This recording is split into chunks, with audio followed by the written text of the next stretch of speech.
हाँ, hello students, good morning. आज के इस वीडियो में हम लोग सोशल स्टडीज़ के बारे में पढ़ेंगे, सोशल साइंसेस के बारे में। और मैं आप लोगों को क्लास 8 की सोशल साइंसेस इसके बारे में थोड़ा सा आप लोगों को बताऊंगा। एक रेफरेंस है जो क्लास 8 का फर्स्ट लेसन है, वो है वेयर, व्हेन एंड हाउ। अक्सर सुना जाता है, देखा जाता है कि बच्चे हिस्ट्री को बड़ा बोरिंग सब्जेक्ट मानते हैं। कहते हैं इसमें डेट्स हैं, याद नहीं होती हैं, बहुत सारी इवेंट्स हैं, घटनाएं हैं, सब जल्दी को रिलेट नहीं हो पाती हैं। तो अक्सर उनको ये सब्जेक्ट बड़ा बोरिंग लगता है। लेकिन मैं आप लोगों को बता दूं, हिस्ट्री बहुत ही इंटरेस्टिंग सब्जेक्ट है। आप देखेंगे हर चीज की हिस्ट्री है, हर चीज का इतिहास है, not only for human being. आप चाहें तो इस अर्थ के बनने से लेकर जीवों के डेवलपमेंट तक, जीवों के इवोल्यूशन तक, एक बच्चे से बड़े होने तक, हमें छोटे क्लास की पढ़ाई से लेकर बड़े क्लास की पढ़ाई तक, ये सारी चीजें हिस्ट्री ही तो हैं। तो हम कह सकते हैं कि हर सब्जेक्ट की, हर चीज की हिस्ट्री होती है, सभी चीज का इतिहास होता है। अब चूंकि हम लोग हिस्ट्री को एक सब्जेक्ट के रूप में पढ़ रहे हैं, जो बीती हुई घटनाएं हैं, बीते हुए इवेंट्स हैं, उनके बारे में हम लोग पढ़ रहे हैं, तो ये एक अलग सब्जेक्ट बना दिया गया है।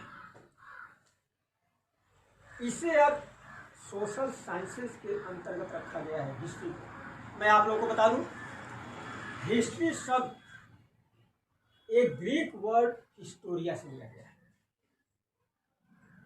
हिस्टोरिया का मतलब होता है जानकारी हासिल करना, सर्च करना, मेंशन करना, जो भी पुरानी चीजें हैं उनके बारे में थोड़ी सी जानकारी प्राप्त करना सर्च करके। तो हिस्ट्री जो है, इसमें क्रमबद्ध ढंग से हम लोग घटनाओं को डेट्स के अनुसार को रिलेट करके फिर स्टडी करते हैं। अब हिस्ट्री के अंदर बहुत सारी बैटल्स हैं, राज्यों का बहुत सारी डिनेस्टीज हैं, किसी वंश का स्टार्टिंग कहाँ से हुई है, उसका फॉल डाउन कैसे हुआ है, डाउनफॉल कैसे हुआ है, राइज एंड फॉल, ये सब हम लोग पढ़ते हैं।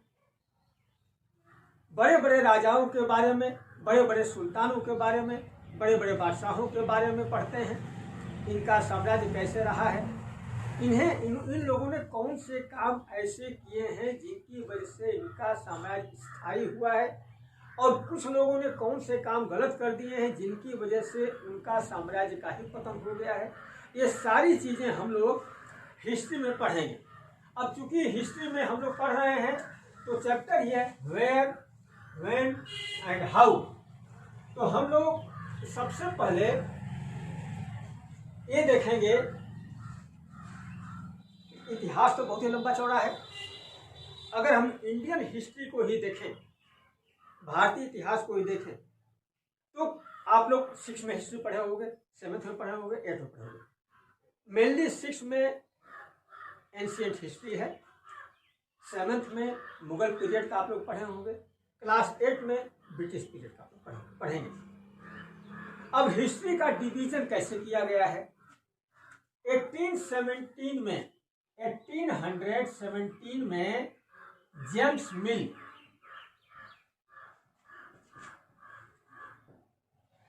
एक स्कॉटिश फिलासफर था, James mill, Scottish philosopher.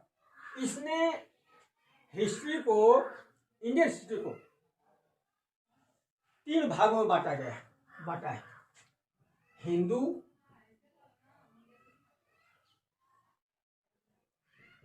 Muslim and British. Hindu, Muslim and British 3 part में डिवाइड किया गया है। एक इसने किया है जेम्स मिल ने, जो स्कॉटिश फिलासफर था 1817। अब देखिए इसमें प्रॉब्लम क्या है। अगर हम इंडियन परिप्रेक्ष्य में देखें, भारत के रेफरेंस में देखें, तो क्या जिस समय मुसलमानों का शासन था उस समय हिंदू राज्य नहीं थे? बहुत सारे हिंदू राज्य थे। ब्रिटिश के समय में भी बहुत सारे हिंदू शासक थे। आप सिखों का देखिए, मराठों का देखिए। तो हम कैसे बांट सकते हैं धर्म के आधार पर इंडियन हिस्ट्री को 3 भागों में? भारत के कुछ इतिहासकार, खास तौर से एच.सी. राय चौधरी, आर.सी. मजूमदार और भंडारकर, चौधरी, मजूमदार और भंडारकर, इन लोगों ने जेम्स मिल के इस कंसेप्ट को शुरू से ही नकार दिया। इतिहास का डिवीजन इस आधार पर करना एक गलत है। तो भंडारकर, मजूमदार, इन लोगों ने हिस्ट्री को 3 पार्ट में स्टडी के लिए बांटा। ये स्टडी के लिए है, ancient, medieval and modern. 3 part में इंडियन हिस्ट्री को डिवाइड किया गया है, एंशिएंट, मेडिवल एंड मॉडर्न। अब देखिए, आप लोग 6th क्लास में एंशिएंट पढ़े हैं, 7th क्लास में मेडिवल पढ़े हैं, मॉडर्न पढ़ेंगे आप लोग क्लास 8 में। अब मॉडर्न पीरियड में सबसे पहले एक शब्द आता है कॉलोनाइजेशन या कॉलोनी। आप बुक्स खोलेंगे, देखेंगे, आपके पास कोई भी बुक हो, सारी एनसीईआरटी बेस्ड, आप किसी भी बुक को एक अपना बेस बना लीजिए।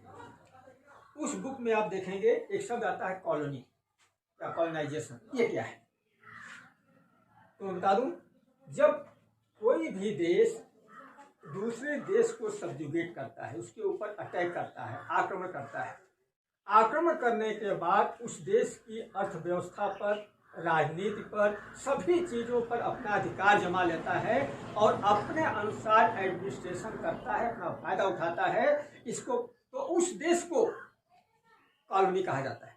जैसे हमारा भारत देश है, यहाँ ब्रिटिशर्स आए, उन्होंने यहाँ धीरे धीरे अपना पैर जमा लिया। आए तो थे व्यापार करने के लिए, लेकिन धीरे धीरे राजनीतिक रूप से मजबूत होते गए, सैन्य रूप से मजबूत होते गए, उन्होंने यहाँ पर अधिकार जमा लिया। अब इस चीज को, भारत को उनकी कॉलोनी कहा जाता है, ये अंग्रेजों की colony, Britishers colony. India is known as Britishers colony.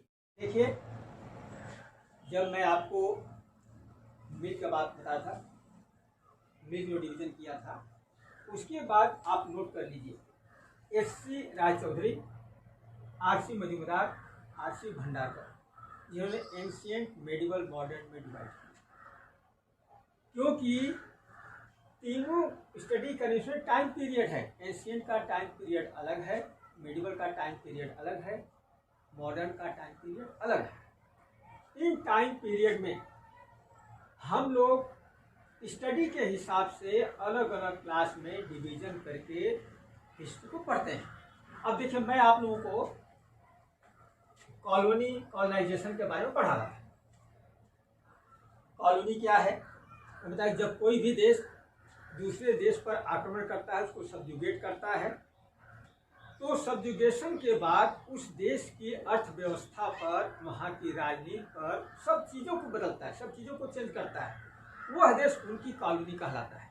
जैसे इंडिया, भारत है, ये अंग्रेजों की कॉलोनी कहलाती है, ब्रिटिशर्स कॉलोनी कहलाते हैं। अब जो हम लोग हिस्ट्री पढ़ रहे हैं, मॉडर्न हिस्ट्री, तो हिस्ट्री को जानने के लिए बहुत सारे सोर्सेज की जरूरत पड़ती है। अगर हम एंशिएंट हिस्ट्री को देखें तो उसमें ज़्यादा बेस आर्कियोलॉजी पर होता है। जमीन के अंदर की कोई चीज़ें हैं, पुराने खंडहर हैं, जो भी चीज़ें हैं, वो आर्कियोलॉजी मेन सोर्स मानी जाती है। अगर हम मेडिवल हिस्ट्री की बात करें तो मेडिवल हिस्ट्री में बहुत सारे राजाओं के दरबार में, सुल्तानों या मुगलों के दरबार में बहुत सारी चीज़ें लिखी जाती थी। वो खुद लिखवाते थे अपने यहाँ। बड़े बड़े संगीतकार, बड़े बड़े कवि, बड़े बड़े विद्वान, इन लोगों को अपने यहाँ रखते थे। वो सोर्सेज मिलते हैं और बहुत सारी बिल्डिंग्स हैं। आर्किटेक्चरल बिल्डिंग्स भी हैं, उनसे भी हम लोग को सोर्स मिलता है। लेकिन अगर मॉडर्न हिस्ट्री की बात करें तो मॉडर्न जो आपको क्लास 8 में पढ़ना है, मॉडर्न हिस्ट्री में तो बहुत सारे सोर्सेज हैं, रिसोर्सेज हैं जिनसे हमको हेल्प मिल सकती है। उन रिसोर्सेज को मैं सीरियल वाइज एक एक करके लिख के आपको बता दिया हूँ, इसको समझाऊंगा आपको ये रिसोर्सेज हैं क्या। देखिए, मॉडर्न हिस्ट्री को जानने के लिए सबसे पहले तो ऑफिशियल रिकॉर्ड। अंग्रेज जब यहाँ आए, उन्होंने अपना प्रशासन फैलाया, तो उन्होंने अपने एडमिनिस्ट्रेशन को सही किया। एडमिनिस्ट्रेशन को सही किया तो जो भी चीज़ें यहाँ होती थी उनका सारा रिटन रिकॉर्ड उनके पास होता था। देश के किस क्षेत्र में कहाँ क्या हो रहा है, कौन सा ऑर्डर भेजना है, क्या करना है, ये सारा उनके यहाँ लिखित होता था। हम कह सकते हैं कि अंग्रेजों के समय से ही ये रिटन रिकॉर्ड का प्रचलन ज़्यादा शुरू हुआ है। सारे रिकॉर्ड उसमें रखे हुए हैं आर्काइव्स में, दिल्ली में आर्काइव्स है, जितनी भी रिटन चीज़ें सब वहाँ रखी हुई हैं आर्काइव्स में। दूसरी चीज सर्वेज है। अंग्रेज हर क्षेत्र में सर्वे करवाते थे, क्योंकि उनको लगान इकट्ठा करनी पड़ती थी। जमीन का सर्वे करवाते थे, जनगणना होती थी, लोगों को सर्वे करवाते थे, धर्म के आधार पर सर्वे करवाते थे, बच्चों की संख्या कितनी है, बड़ों की संख्या कितनी, ये सब तरह के सर्वे होते थे। तो सर्वे वाले रिकॉर्ड हैं सारे, उनसे हम बहुत सारी जानकारी ले लेते हैं। ऑटोबायोग्राफीज हैं। ऑटोबायोग्राफीज मतलब होता है अपनी आत्मकथा अपने आप लिखना। एक होती है बायोग्राफी, हमारे बारे में कोई दूसरा लिखे, हमारी जीवनी कोई दूसरा लिखे, तो बायोग्राफी है। अगर मैं अपनी जीवनी अपने आप लिखूं, ये ऑटोबायोग्राफी कहलाती है।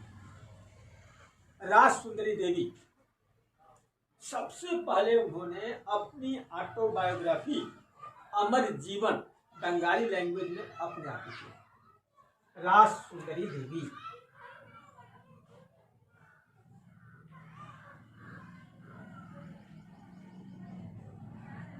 इनकी ऑटोबायोग्राफी अमर जीवन ये इन्होंने अपने आप लिखी है, और ये इन्होंने लिखी है 1876 में।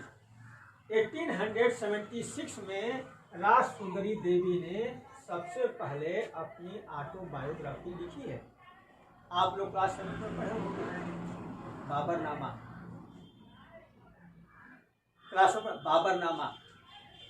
बाबरनामा को खुद बाबर ने लिखा है, जिसको तुझके बाबरी भी कहा जाता है, वो भी ऑटोबायोग्राफी है। लेकिन ब्रिटिश काल में सबसे पहले राजसुंदरी देवी ने अमर जीवन नामक अपनी ऑटोबायोग्राफी लिखी है।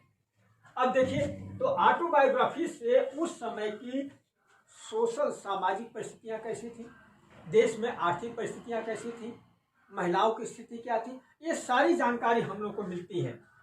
पर्सनल डायरी, बहुत लोग अपनी डायरी मेंटेन करते थे, रोजमर्रा की चीजें उसमें लिखते थे, उनसे हम लोग को जानकारी मिलती है।